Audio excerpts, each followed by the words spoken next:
안녕하세요. 저는 이제 환갑을 바라보는 한 가정의 가장입니다. 어릴 때부터 가족을 부양하느라 평생 일만 하며 살아왔고, 하루하루 버티느라 바빴지만, 이 나이가 되고 보니 지나온 세월이 하나둘 떠오르기 시작했습니다. 저는 성공한 사람도 아니고, 대단한 사연을 지닌 사람도 아닙니다. 그저 그때그때 할 수 있는 만큼 최선을 다해 살아왔고, 그 과정에서 마음속에 쌓여온 지난 일들을 한번 정리해보고 싶어졌습니다. 거창한 교훈을 말하려는 건 아닙니다. 그저 제가 어떤 길을 돌아 이 자리까지 오게 되었는지 여러분과 함께 나누어 보고 싶습니다. 저는 경기도 외곽의 작은 동네에서 자랐습니다. 지금 고향에 가보면 예전에는 상상도 못했던 넓은 도로가 쫙 깔려 있고 논두렁이 있던 자리엔 상가와 아파트가 들어서 있습니다. 그리고 그 모습을 볼 때마다 천지가 개벽했다는 말이 절로 나오지만 제가 어릴 때만 해도 그곳은 말 그대로 논과 밭, 그리고 비포장길 뿐인 시골이었습니다. 어릴 적엔 그 풍경이 그저 당연했죠. 해질 때까지 논두렁을 따라 뛰어다닐 때는 몰랐습니다. 우리 집 형편이 어떤지요. 하지만 나이가 1살, 2살 들고 중학교에 들어갈 무렵이 되자 그동안 보이지 않던 것들이 눈에 들어오기 시작했습니다. 친구들은 김이 모락모락 나는 도시락통을 열어 반찬을 자랑하듯 꺼냈지만 저는 겨우 김치 한 가지에 밥만 담긴 도시락을 가져가곤 했습니다. 그거라도 있으면 다행이었죠. 가끔은 도시락을 아예 싸가지 못해 수도가에서 물 마시며 배를 채우는 날도 있었습니다. 부모님은 정말 성실히 일하셨지만 형편은 좀처럼 나아질 기미가 없었습니다. 게다가 제 밑으로 동생이 둘이나 있었으니 돈 들어갈 날이 다가오면 엄마는 며칠 전부터 한숨부터 쉬곤 하셨습니다. 정수야, 너 학교에 낼 돈 언제까지 주면 된다고 했지? 아, 그거 내일까지예요. 그래, 이거 어떡하지? 내일 못 줄 것 같은데. 엄마, 괜찮아요. 조금 늦게 내면 되죠. 뭐 돈 안 냈다고 학교에서 쫓아내기라도 하겠어요? 그래도 항상 늦어지니까 너한테 미안해서 그렇지. 엄마가 자식들에게 미안해하는 모습을 볼 때마다 어차피 공부로 성공 못할 것 같았던 저는 얼른 취업이나 했으면 좋겠다 싶었습니다. 현실적으로 우리 집 형편에 대학을 가는 건 거의 불가능에 가까웠으니 얼른 일을 해서 장남으로서 집에 보탬이 되는 게 제일 좋은 길이라고 생각했습니다. 그래서 다른 친구들은 대학 입학 준비를 할 때 저는 일자리를 알아보기 시작했죠. 다행히 다른 지역에 있는 가전부품을 만드는 공장에 취업했고 월급을 받으면 제가 쓸 돈은 최소한으로 남기고 나머지는 모두 부모님께 드렸습니다. 여보세요? 엄마, 오늘 돈 보냈어요. 받으셨죠? 그래, 정수야, 돈 잘 받았다. 뭐 이렇게 많이 보냈어? 너 쓸 돈은 있는 거야? 네, 저는 걱정 마세요. 근데 엄마, 목소리가 왜 그러세요? 집에 무슨 일 있어요? 아니야, 별일은 아니고, 너희 아버지가 갑자기 머리가 아프다고 해서 그렇지 뭐. 건강하던 양반이 왜 저러나 모르겠네. 아버지도 이제 나이가 있잖아요. 혹시 모르니까 병원 한번 가보세요. 아셨죠? 그렇게 2주 정도가 흘렀습니다. 어김없이 공장에서 일을 하고 있는데 방송이 나왔어요. 방송에서는 저를 찾고 있었습니다. 사무실로 가보니 엄마에게 급하게 전화가 와 있었어요. 엄마, 갑자기 무슨 일이에요? 혹시 무슨 일 있어요? 정수야, 네 아버지가 돌아가셨어. 얼른 내려와라. 엄마 지금 병원이야. 아버지가 뇌졸중으로 쓰러지셨는데 너무 늦어서 늦게 발견해서. 아버지가요? 엄마 지금 어디 계세요? 병원이 어딘데요? 저는 회사에 상황을 설명한 뒤 바로 엄마가 알려준 병원으로 갔습니다. 아버지는 이미 돌아가신 후였어요. 원인은 뇌졸중이었고 너무 늦게 발견한 탓에 골든타임을 놓쳐버린 거였어요. 지난번 통화했을 때 아버지가 두통 때문에 힘들어 하신다고 했던 게 떠올랐습니다. 엄마, 그때 병원 안 가보신 거예요? 제가, 제가 가보라고 했잖아요. 아무리 가자고 설득해도 두통으로 병원 가는 사람이 어딨냐면서 약 사다 먹으면 낫는다고 네 아버지가 꼼짝도 안 했어. 미련한 사람. 그때 병원만 갔었더라도 이런 일은 없었을 텐데. 정수야, 어떡하니? 우리 이제 어떡하니? 아버지는 엄마와 저희 세 남매만 남겨두고는 세상을 떠나셨습니다. 갑작스러웠지만 아버지가 돌아가신 뒤에는 제가 가장이 되어야만 했어요. 엄마는 몸이 약하셨고 두 동생은 아직 어렸으니까요. 저는 그때부터 더 악착같이 일했습니다. 평일에는 공장에서 일하며 돈을 더 준다고 하면 야간 근무도 마다하지 않았습니다. 다른 사람 대신해서 일을 해주는 날도 있었고 가끔은 건설 현장에 가서 막노동을 했고 번 돈은 전부 집으로 보냈습니다. 생활비에 동생들 학비까지 보내고 나면 빠듯했지만 부족한 건 제가 줄였으면 되는 일이었습니다. 그렇게 몇 년을 쉴 틈 없이 뛰다 보니 두 동생을 무사히 고등학교까지 졸업시킬 수 있었고 그 사실 하나가 제게는 무엇보다 큰 보람이었습니다. 그런데 마침내 숨 좀 돌리려던 때 엄마가 노환으로 돌아가셨습니다. 집안의 기둥은 순식간에 저 혼자가 되었고 두 동생을 챙겨야 할 보호자도 결국 저뿐이었습니다. 동생들은 제 앞에서는 아무렇지 않은 척했지만 속으로는 많이 불안해했습니다. 그래서 저는 더 억세게 두 동생을 어른으로 만들어야겠다는 마음으로 둘 다 사회에 잘 적응할 수 있도록 미루고 미루며 뒷바라지했습니다.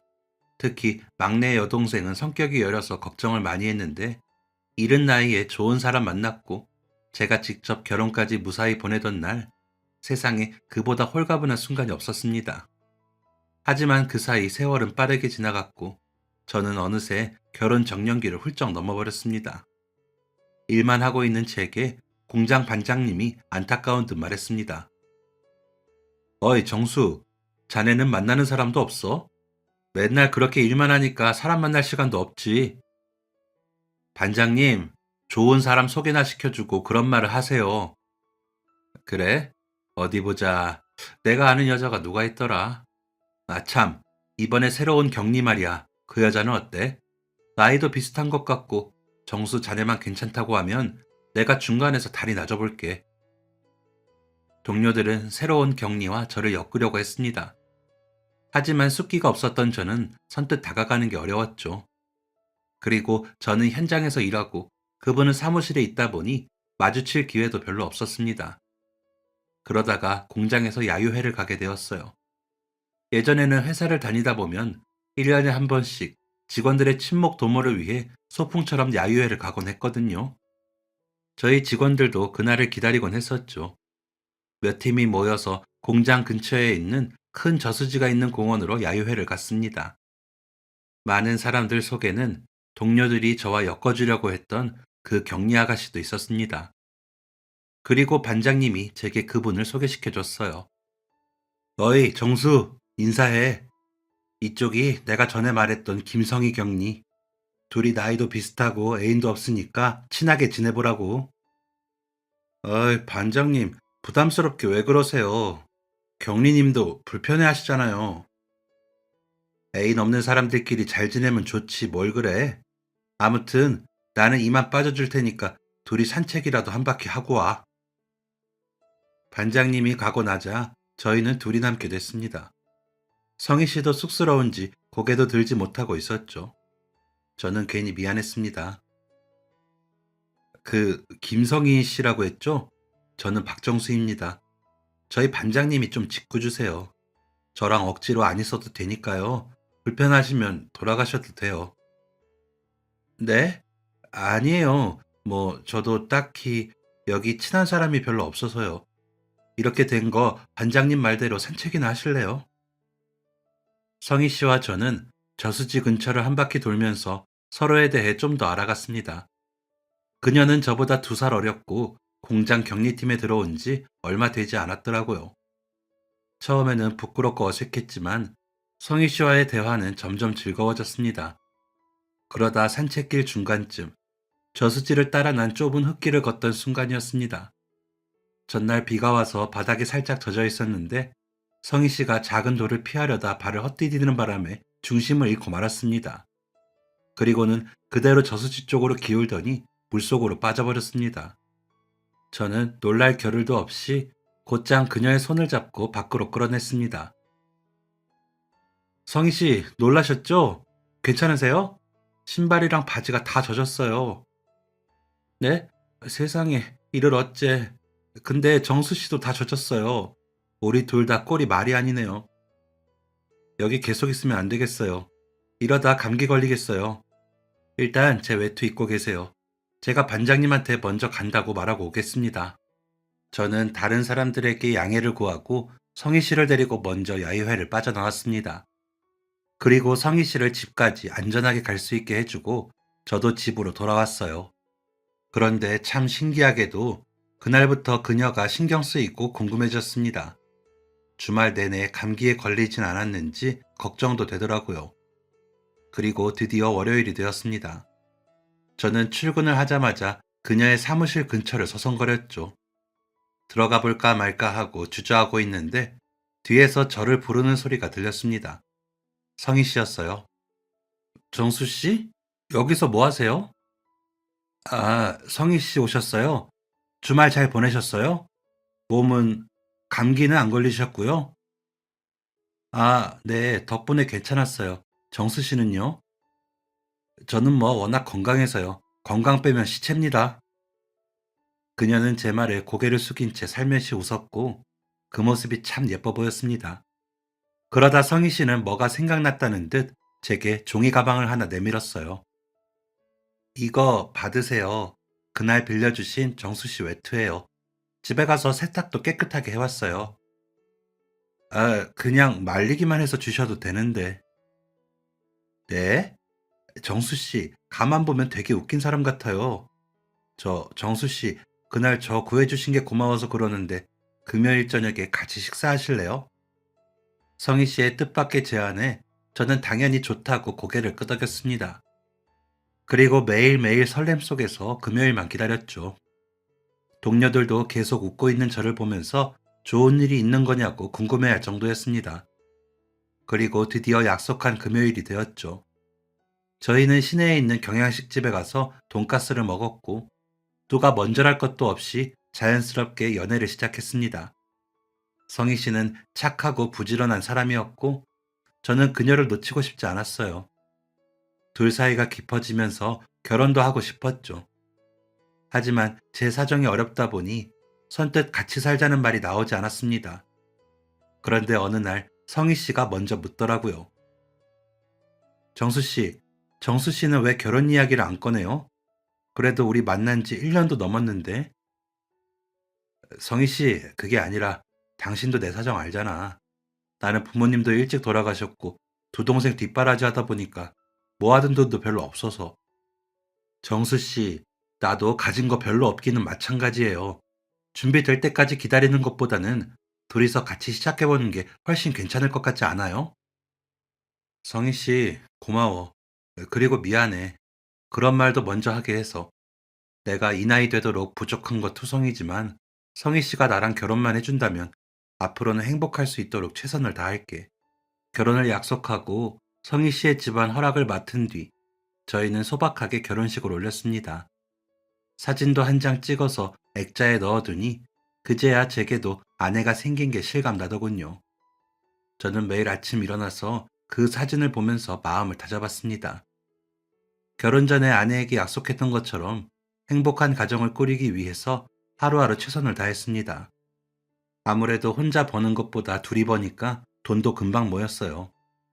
그리고 공장에서 일한 지 7년째 되던 해, 저는 승진도 했고 기술도 익혀나갔습니다. 아내는 첫째를 임신하면서 격리일을 그만두었지만 그때쯤 저도 여유가 생겨서 돈을 버는 데는 무리가 없었습니다. 생활은 안정이 되었고 아들과 딸을 하나씩 낳았어요. 그 무렵 저는 그동안 공장에서 배운 기술로 제 사업을 해보고 싶은 마음이 생겼습니다. 여보, 애들도 커가고 내가 공장에서 언제까지 일할 수 있을지도 모르는데 나도 공장 하나 차려보고 싶어. 당신 생각은 어때? 공장이요? 당신이 한다고 하면 내가 뭐라고 할 수는 없지만 그래도 너무 급작스러운 거 아니에요? 당신 알아본 건 있죠? 당연하지. 몇 달 전부터 알아보고 다니긴 했었어. 퇴직금이랑 대출 좀 받아서 작은 공장 하나 구해서 시작해보면 될 것 같은데 내가 알아본 게 몇 개 있거든. 공장을 운영해보겠다고 마음먹고 제가 가장 먼저 한 건 인수할 만한 곳을 직접 발로 찾아다니는 일이었습니다. 그땐 인터넷 정보가 지금처럼 풍부하지도 않았고 중소 공장 매물은 대부분 아는 사람을 통해서 돌아다니던 시절이었죠. 저는 주말마다 경기도 외곽의 공단지대를 돌아다녔습니다. 공인중개사 사무실에도 들르고 평소 알고 지내던 납품업체 사장님들에게도 혹시 나올 만한 공장이 없냐고 수소문을 했죠. 그러다 드디어 한 달 만에 친하게 지냈던 반장님에게서 반가운 소식을 듣게 됐습니다. 정수야, 네가 전에 나한테 부탁한 거 말이야. 괜찮은 공장 매물 없냐고 한 거, 너 아직도 공장 찾아다니냐? 네, 괜찮은 데 있어요? 공단 외곽에 문 닫는다는 공장이 하나 나왔는데, 그렇게 크지도 않고 기계도 좀 낡았다고 하는데, 그래도 한번 봐봐. 그 공장 사장이 나 아는 사람인데, 사정상 급하게 내놨다고 하더라고. 저는 바로 공장을 보러 갔습니다. 오래된 공단 한쪽에 있는 20평 남짓한 작은 공장이었죠. 기계는 세월이 묻어 낡긴 했어도 관리를 잘했는지 튼튼했고 가동하는데도 문제가 없었습니다. 저는 어쩐지 그곳이 마음에 들었습니다. 결국 저는 퇴직금과 은행에서 받은 대출금을 보태 그 창고를 인수했습니다. 그리고 나서는 전기 배선부터 기계 하나하나까지 다 제 손으로 확인하며 갈아 끼웠습니다. 같이 일할 사람도 3명을 어렵사리 모았습니다. 전부 저보다 나이가 많은 분들이었지만 기술과 일머리가 좋은 분들이었어요. 공장은 겨울이면 창문 틈새로 찬바람이 뼛속까지 들어왔고 여름이면 공장 안이 찜통이었지만 저는 직원들을 다독여가면서 열심히 일했습니다. 그리고 저희 제품에 대한 자존심 하나로 버텼죠. 작은 부품 하나라도 불량이 나오지 않도록 노력했고 납기 일은 한 번도 어긋나지 않도록 부지런히 기계를 돌렸습니다. 그렇게 만들어진 제품은 제가 직접 배달도 했어요. 오래전에 따둔 일종 면허가 이때 큰 도움이 됐습니다. 트럭에 물건을 싣고 거래처로 가면 사장님들은 종종 말하곤 했습니다. 아니, 박 사장님이 직접 오셨어요? 네, 저희가 작은 회사라서요. 이렇게 배달하면 돈도 아끼고 거래처 한 번씩 들러보기도 하고 좋습니다. 이런 성실함을 좋게 봐주는 분들이 늘어나면서 거래처가 하나둘 늘어났습니다. 5년 정도 지나자 일 잘하고 믿을 만한 곳이라는 소문이 났고 직원도 어느덧 20명이 넘어갔습니다. 공장이 조금씩 자리를 잡아가자 제 욕심도 함께 커졌습니다. 주문은 꾸준했고 생산 여력은 항상 빠듯했습니다. 직원들 역시 이제는 한 라인이 더 필요하다면서 이대로는 물량을 못 댈 거라며 어려움을 토로했죠. 저도 공장이 하나 더 있으면 생산량이 2배로 늘고 수익도 더 안정적일 거라는 계산이 머릿속에서 계속 맴돌았습니다. 몇 달을 고민한 끝에 은행에 대출을 받아서 공장을 하나 더 늘리기로 했습니다. 저는 첫 번째 공장과 그리 멀지 않은 경기도 외곽에 새로 만들어진 작은 산업단지 부지를 계약했고 기계도 주문했습니다. 그동안 써왔던 것보다 훨씬 성능이 좋은 신형 설비였어요. 그런데 두 번째 공장 공사가 한창일 무렵 직원이 헐레벌떡 달려와 저를 찾았습니다. 사장님, 방금 거래처에서 공문이 내려왔는데요. 이것 좀 보세요. 원가 절감한다고 하청 업체들한테 단가를 재조정하라는 문서예요. 뭐? 자세히 좀 얘기해봐. 갑자기 이러는 법이 어딨어? 그 회사 사장이 바뀌더니 방침도 크게 바꾼 건가 봅니다. 기존 단가에서 15%는 내려야 한대요. 15%? 아니, 그러면 우리한테는 남는 게 없는데? 다른 하청업체들은 그걸 그대로 받아들인대? 네, 제가 연락받자마자 알아봤는데 다른 하청업체들은 원가 절감에 다 동의했나 보더라고요. 사장님, 저희는 어떡하죠? 이번 조정에 응하지 않으면 이후 물량 배정이 어려울 수도 있을 것 같습니다. 갑자기 단가를 낮게 재조정하면 손해가 생기지만 달리 방법이 없었습니다. 새 공장을 짓는데 돈을 거의 다 쏟아부은 상태였으니 거래처를 잃으면 더 큰 손해를 입을 판이었으니까요. 저는 울며 겨자 먹기로 알겠다고 말할 수밖에 없었지만 문제는 거기서 끝이 아니었습니다. 단가를 낮추라는데 합의를 막 마무리하던 어느 날 오후, 품질관리팀 팀장이 다급하게 저를 찾아와서는 공장 한쪽으로 데리고 갔습니다. 거기엔 수십 개의 박스가 쌓여 있었어요. 사장님, 이것 좀 보셔야겠습니다. 이게 다 뭔가? 그게 불량품이라고 합니다. 쌓아둔 박스 안에는 부품 불량품들이 빼곡했습니다. 어떤 건 규격에서 벗어나 있었고, 어떤 건 마감이 이상했고, 일부는 아예 조립도 제대로 되어 있지 않은 상태였습니다. 저희 공장 거래처 중에 가장 큰 가전제품에 들어가는 물건들이었어요. 저는 불량품을 확인하자마자 그 거래처의 담당자인 김 부장에게 바로 전화했습니다. 김 부장님, 정말 죄송합니다. 불량품은 제가 책임지고 처리하고 물건들은 다시 보내드리겠습니다. 박 사장님, 이번 불량품 너무 심각합니다. 본사에서도 큰 문제로 보고 있고요. 김 부장님, 제가 며칠 날을 새는 한이 있더라도 금방 만들어서 다시 납품할 테니까 이번 건은 박 사장님, 어느 세월에 그 많은 물품을 다시 만듭니까? 이런 말까지는 안 하려고 했는데 원래 다른 곳으로 거래처 바꾸자는 거 제가 몇 번이나 말렸습니다. 그런데 이러시면 안 되죠. 저도 그 불량품 때문에 얼마나 난감한 상황인지 아십니까? 네? 정말 죄송합니다, 김 부장님. 부장님, 이렇게 저희 계약 파괴되면 저희 공장 식구들 다 길거리로 나앉습니다.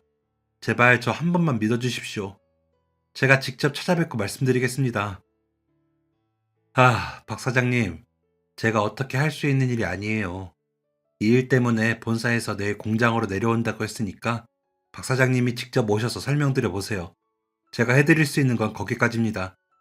아침 8시까지는 오셔야 합니다. 김 부장님, 정말 감사합니다. 절대 안 늦겠습니다. 감사합니다. 그날 밤, 저는 단 한숨도 자지 못했습니다. 머릿속에서는 불안과 걱정이 꼬리에 꼬리를 물었죠. 이대로 뭐 하나 제대로 수습하지 못하면 직원들 월급이며 대출금을 갚지 못해 공장은 망할 수도 있는 상황이었습니다. 저는 밤을 꼬박 새웠고 날이 밝기도 전에 새벽부터 일어나 나갈 준비를 했어요. 제가 움직이는 소리에 아내도 잠에서 깼습니다.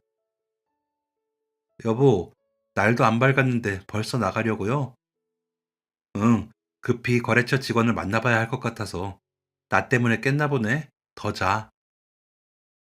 여보, 아직 어두운데 운전 조심하고 일 잘 해결하고 와요. 내가 도와줄 거 있으면 말하고요. 그래, 알았어. 걱정 마. 잘 해결하고 올게. 저는 필요한 것들을 챙겨 트럭에 올랐습니다. 시동을 걸며 이 일을 해결 못하면 정말 끝이라고 무슨 수를 써서라도 계약 파기만은 막아야 한다고 다짐했습니다. 거래처 담당자를 만나기 위해 어둠이 채 가시지 않은 도로를 달렸습니다. 한겨울 끝자락의 새벽은 유난히 길었고 외곽 도로에는 가로등조차 듬성듬성해서 운전하는 게 여간 힘든 게 아니었습니다.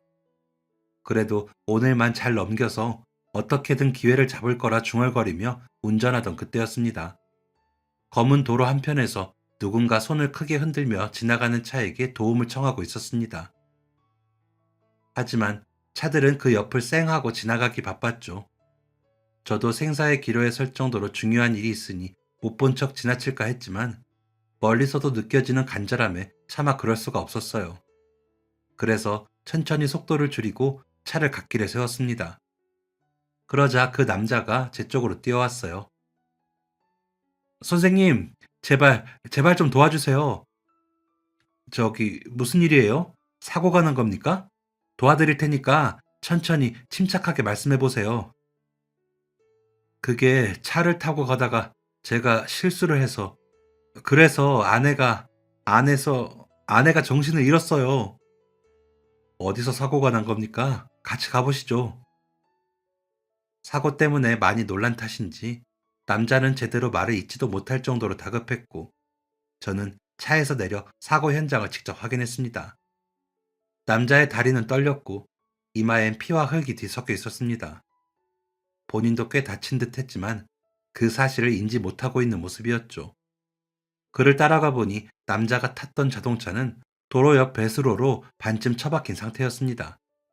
앞쪽 범퍼는 심하게 찌그러졌고 조수석 문은 충격 때문에 안쪽으로 말려 들어가 있었습니다. 남자는 차 안에 있는 아내에게 외쳤습니다. 여보, 좀만 버텨. 저기 선생님, 제 아내가 임신 중이라서요.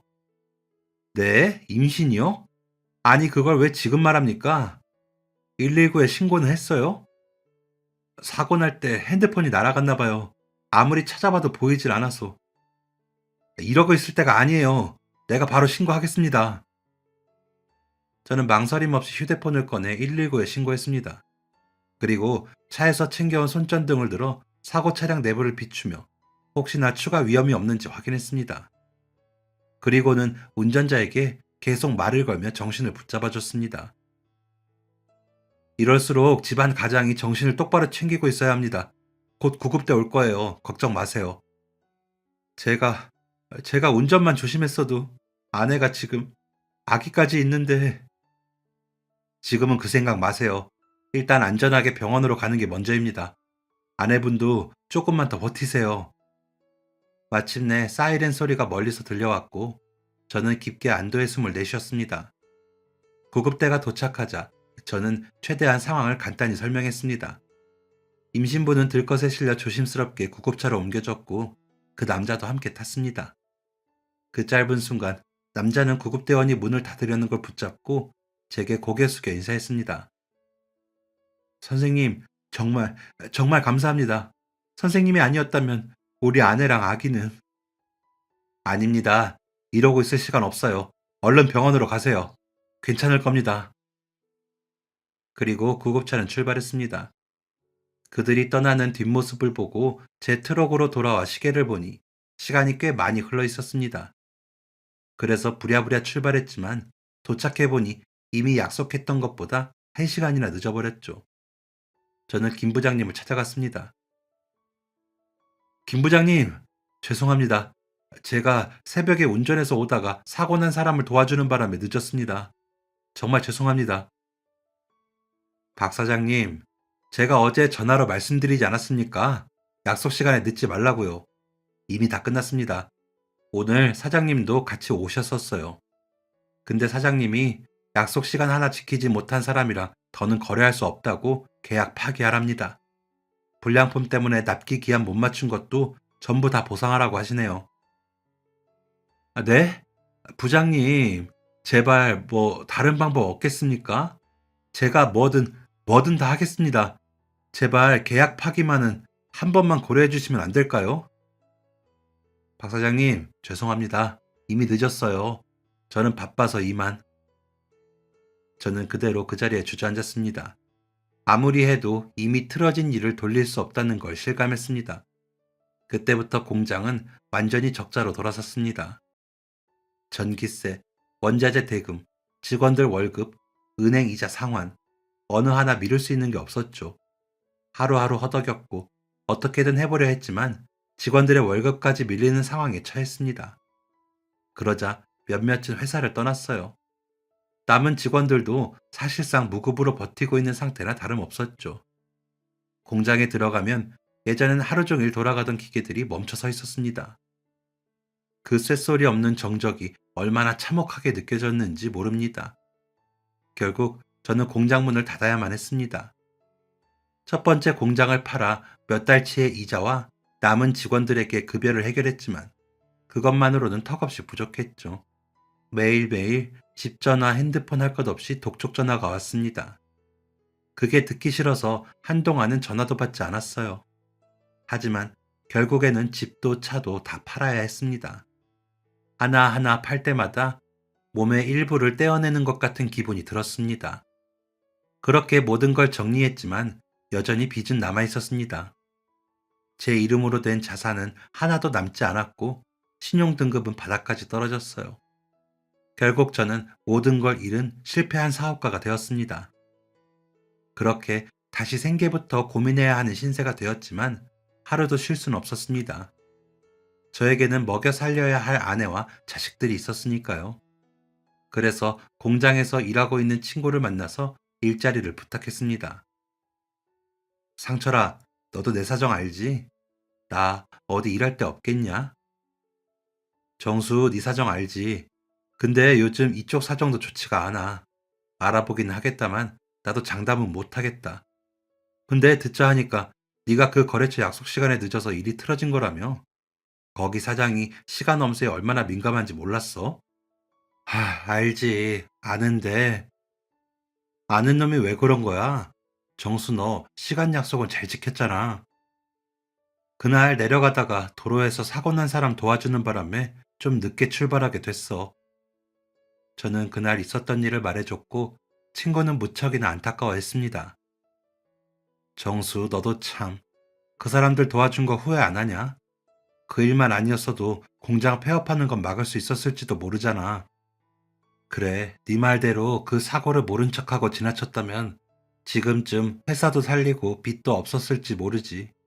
근데 상철아, 이상하게 그 사람들 도와준 거 후회는 안 한다. 그래, 정수, 너는 그런 놈이지. 근데 그 사람들 어떻게 됐대? 연락 없어? 그러게, 그 부부도 뱃속 아이도 무사했으면 좋겠는데. 친구와 술 한 잔을 마시고 집으로 돌아가면서 저는 다시 한번 제가 구해준 그 사람들이 별탈 없기만을 바랬습니다.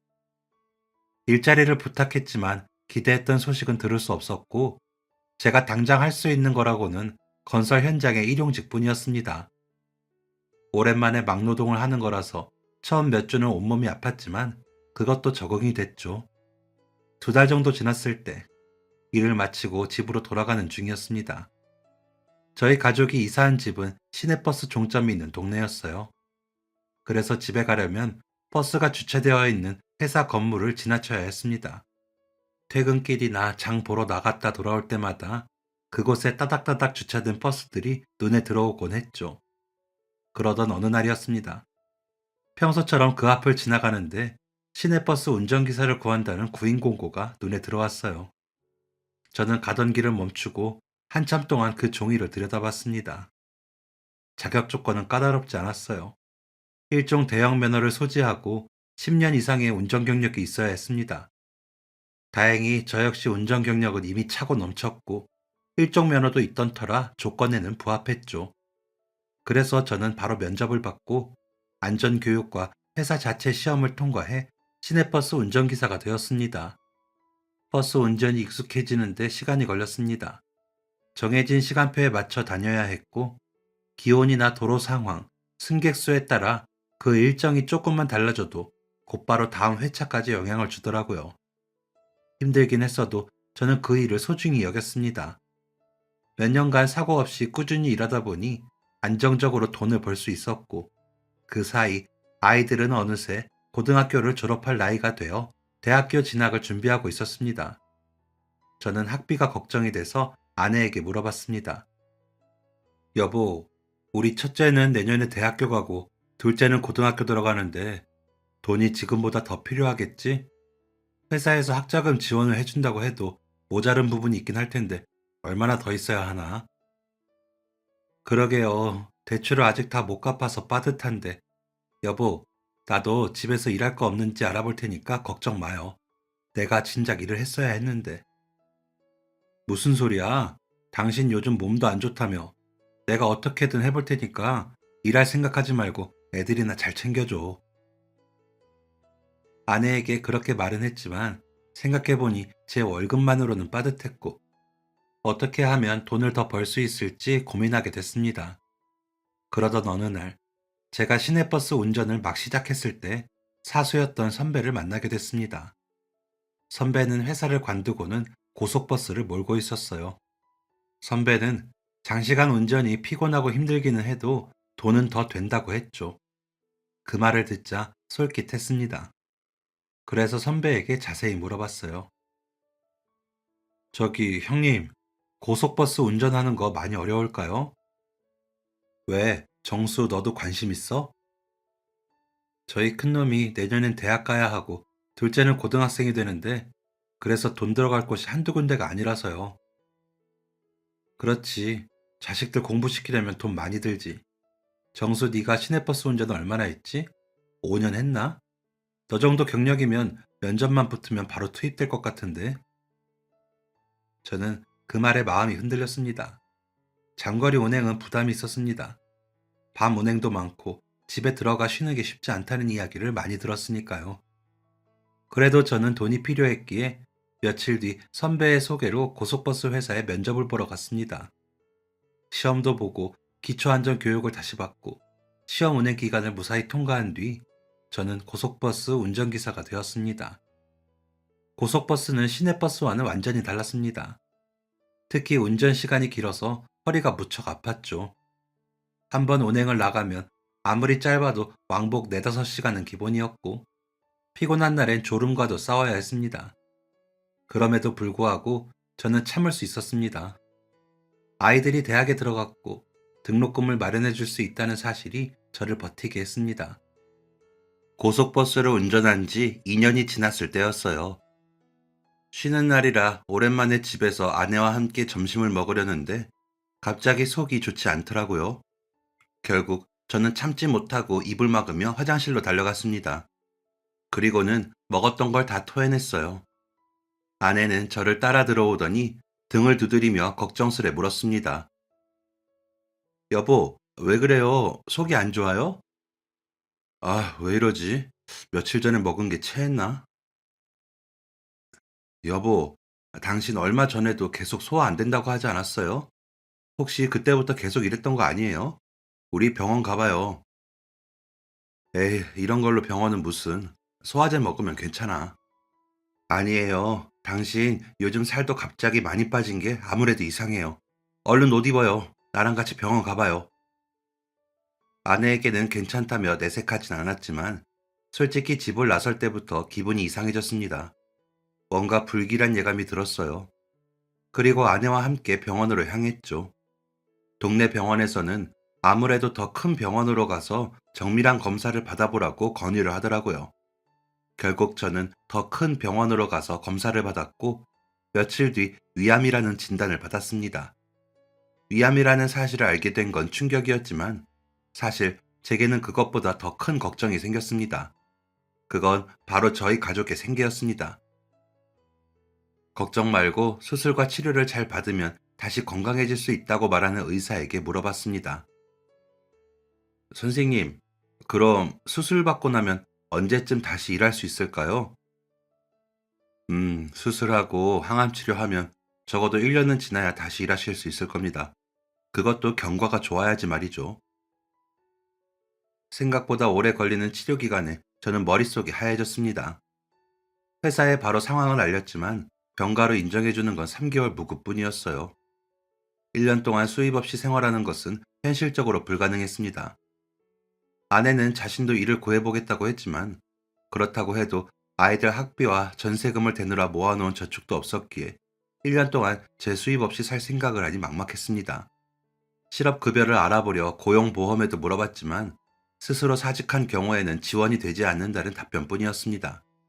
결국 저는 제 건강을 걱정하기보다 앞으로 우리 가족이 어떻게 살아야 할지에 대한 현실적인 압박감과 걱정에 하루하루가 끝없이 무겁게 느껴졌습니다.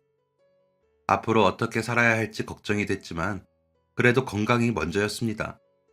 그래서 회사를 관두기로 하고 마지막으로 출근을 했던 날이었습니다. 그날은 서울과 충북 청주를 왕복하는 노선이었습니다. 서울에서 내려간 뒤 다시 청주에서 서울로 돌아가려고 터미널에서 승객들이 모두 탑승할 때까지 버스 안에서 기다리고 있었죠. 그런데 그때 한 할머니가 어린 손자와 함께 버스에 올랐습니다. 어르신, 버스 곧 출발하니까요. 자리에 앉아주세요. 서 계시면 위험합니다. 아이고, 기사 양반. 미안한데 우리 손주 좀 부탁해도 될까? 네? 이 꼬마를요? 어르신이 같이 가시는 거 아니세요? 그게 내가 멀미를 심하게 해서 차를 오래 못 타. 진천에서 여기 충북터미널 오는 것도 어렵게 왔다니까. 원래는 애 아빠가 데리러 왔어야 했는데 회사에 급한 일이 생겨서 못 오게 됐거든. 애가 7살인데 얌전해서 별 탈은 없을 거야. 늙은이 부탁 좀 들어주면 안 될까? 그건 어려운 건 아닌데, 근데 서울에 가면요? 누가 나와 있어요? 그럼 우리 아들이 나와 있기로 했어. 그러니까 부탁 좀 함세 기사 양반. 고마워. 정말 고마워. 저는 고개를 끄덕이며 웃었습니다. 어려운 일도 아니고 걱정하실 필요도 없다며 할머니에게 말한 뒤 그 아이를 바로 제 뒷자리에 앉혔어요.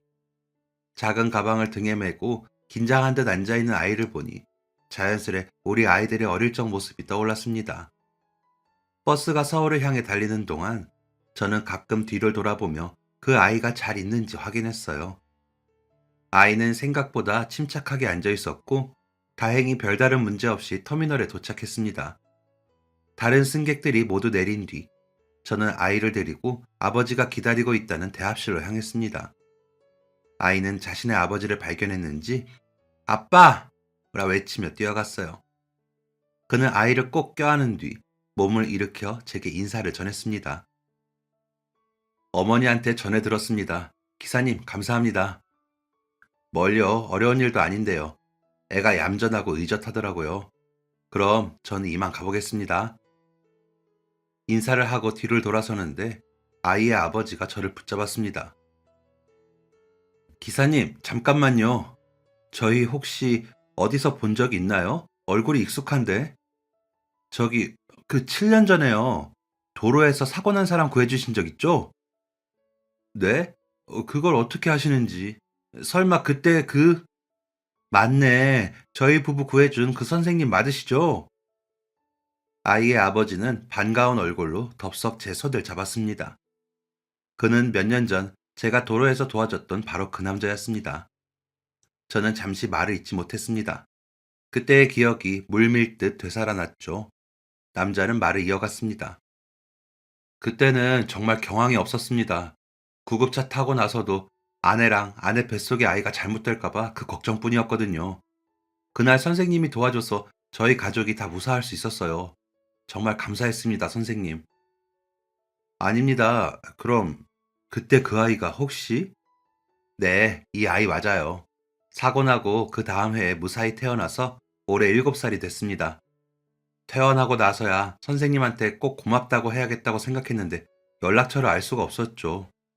어쨌든 정말 잘 됐습니다. 세 분 모두 무사해서요. 그러게요. 저희 아내도 선생님 소식 궁금해했는데 이렇게 직접 만나게 될 줄이야. 선생님은 그날 3명의 목숨을 구하신 겁니다. 저 역시 가끔 그날 이후 그 부부가 어떻게 되었는지 궁금했는데 무사히 아이를 낳았다는 걸 직접 눈으로 확인하자 가슴이 뭉클했습니다. 그날 저희는 서로의 이름과 연락처를 주고받고 헤어졌습니다.